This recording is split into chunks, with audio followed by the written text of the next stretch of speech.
Puls. Puls was the food that built Rome. Before the grand feasts, before the elaborate sauces, before any of the culinary sophistication the empire became known for, there was this, a thick porridge made from spelt, barley, or emmer wheat, cooked in water until it became dense and filling. Pliny the Elder wrote that for more than 3 centuries, Romans ate almost nothing but poles. Whether that's literally true or not, the cultural weight behind the claim is real. Romans in their earliest period called themselves pultifagonists, the porridge eaters, and wore it almost as a badge of identity. The soldier's daily grain ration was built around it.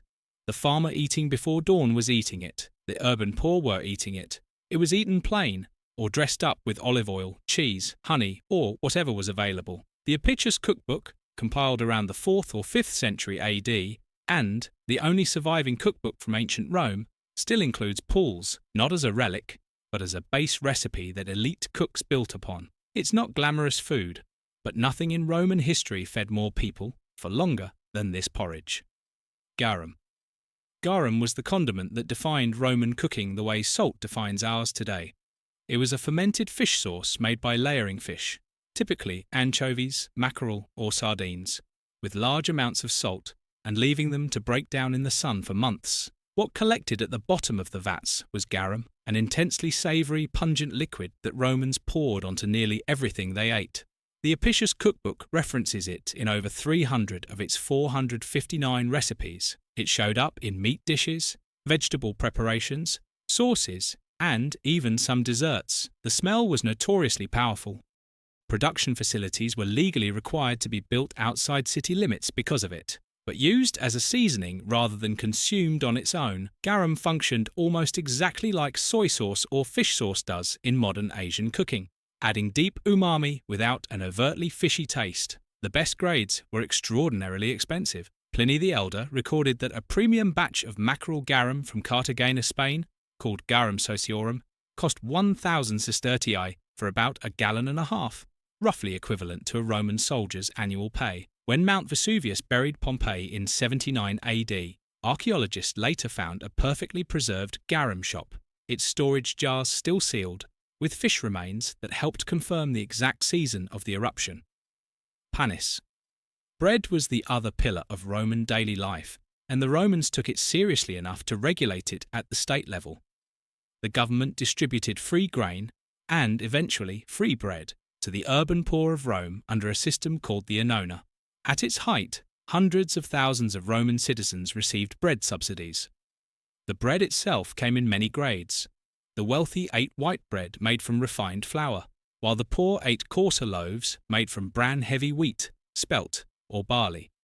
Archaeologists excavating Pompeii found an intact bakery with 81 loaves still in the oven, carbonized by the eruption but perfectly preserved in shape. Those loaves were round and scored into 8 segments, a design you can still see in Italian rustic bread today. Professional bakers, called pistores, were a distinct and important trade class in Roman cities. A single large Roman city might have dozens of commercial bakeries. The bread was often eaten with garum, olive oil, cheese, or Moretum, and for many Romans, especially the poor, bread plus a handful of olives was the entirety of a meal. Posca. Posca was the drink of Roman soldiers and the working poor, and it was essentially vinegar mixed with water. That sounds unpleasant, but it served a practical purpose. Water on campaign was often contaminated. Posca's acidity, its acetic acid content, killed many of the pathogens that made untreated water dangerous, making it a reliable and safe drink in a world without modern sanitation.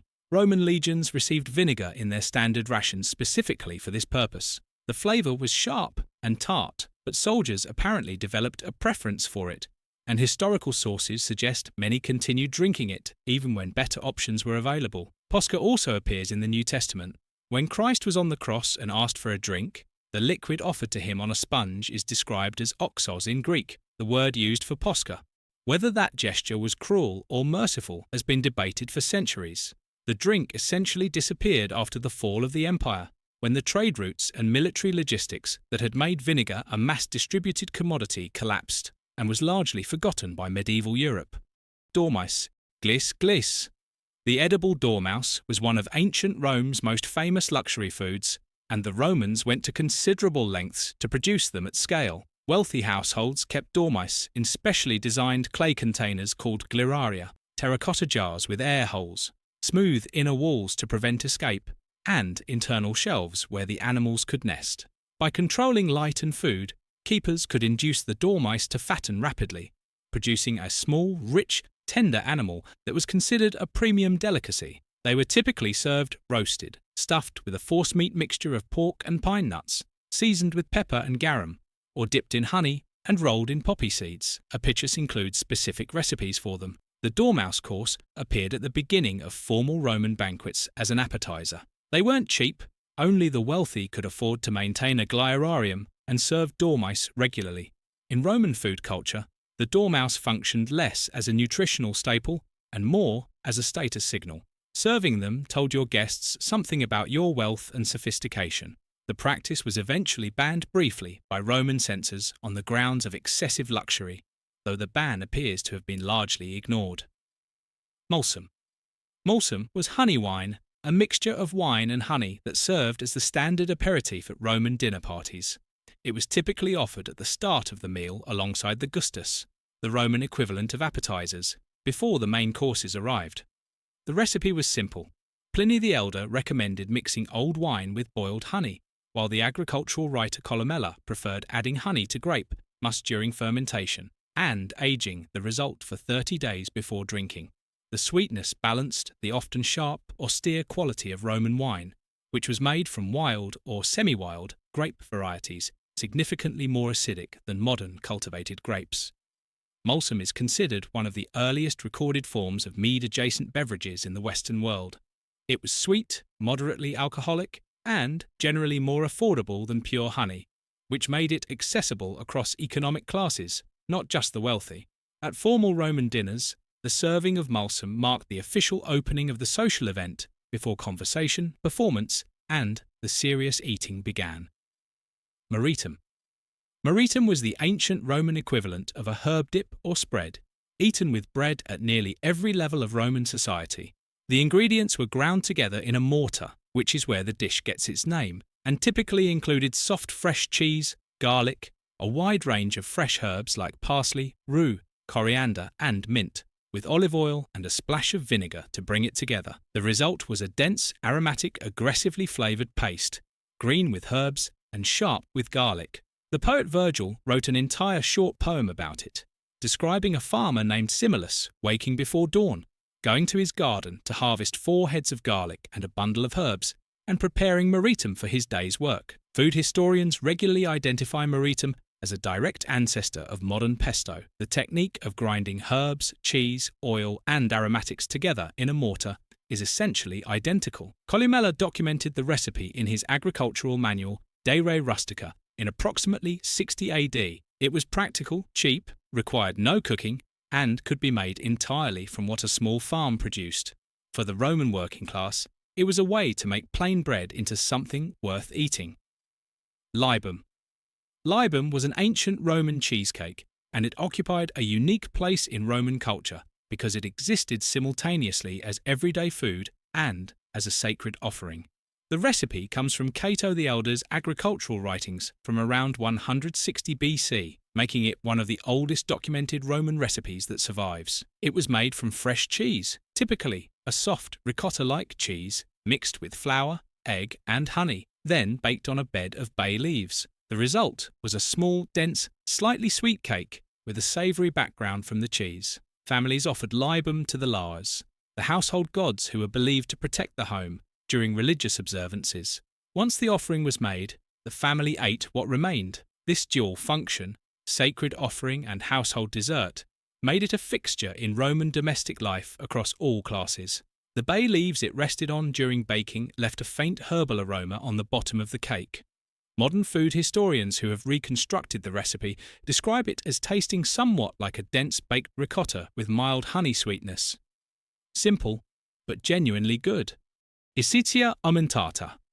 Isicia Omentata was the Roman minced meat patty, and it is the earliest documented recipe that resembles what we would recognise as a burger. The recipe appears in Apicius and calls for minced meat, typically pork, mixed with pepper, pine nuts, garum, and sometimes a splash of wine or garum-soaked bread as a binder, then shaped into a patty and wrapped in caul fat before being cooked. Caul fat is the lacy membrane that surrounds animal organs, and wrapping the patty in it served two purposes. It held the shape during cooking and basted the meat continuously as the fat rendered, keeping it moist. The flavour profile was rich, savoury, and deeply seasoned. Nothing like the comparatively plain ground beef patty of today. Isicia were not fast food. They were a prepared dish that appeared at Roman meals as part of a larger spread, but the fundamental concept, ground meat, seasoned, shaped into a patty, and cooked, is there, roughly 2,000 years before anyone thought to put one between slices of bread. Falernian wine. Falernian wine was the most celebrated wine in the Roman world, produced in a specific growing zone on the border between Latium and Campania, in what is now the northern part of the Campania region of Italy. Roman writers, including Pliny the Elder, Horace, and Virgil, all referenced it by name as the pinnacle of Roman viticulture.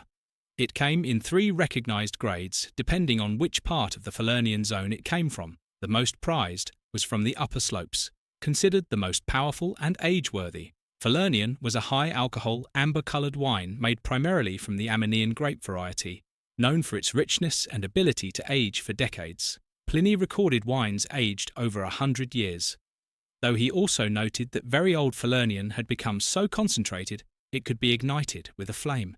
At formal Roman banquets, serving genuine Falernian was the ultimate statement of hospitality and wealth. Lesser wines, including the table wine called Laura, made from grape pomace mixed with water, were what most Romans actually drank daily. The Falernian wine zone still exists in modern Italy, and a small number of producers have attempted to revive the ancient variety, though the wine they make today bears little verified resemblance to what Romans were drinking 2,000 years ago.